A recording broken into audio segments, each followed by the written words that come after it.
How do people talk about end-of-life wishes and death and dying?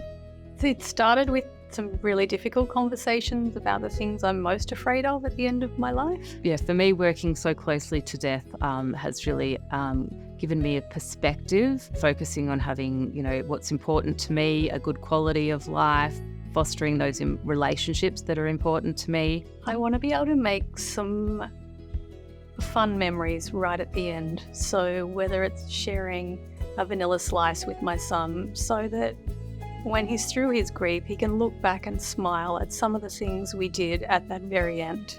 Whenever I go into a room to see a patient, the first thing I ask them is, how can I help you? Just get to know the person in front of you. Find out what makes them tick. Unless you know that, you can't look after that patient when they're in their most vulnerable state. We do try to give them freedom and their last wishes and whatever we can capably do, we try to do.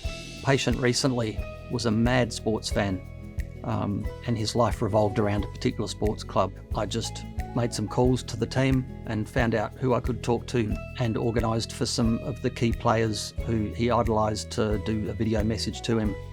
We've had people in palliation that wanted to get tattoos, so we organised for a tattooist to come. I had a patient who was dying of very advanced cancer, but we managed to get his estranged son to come back and go hand gliding with him.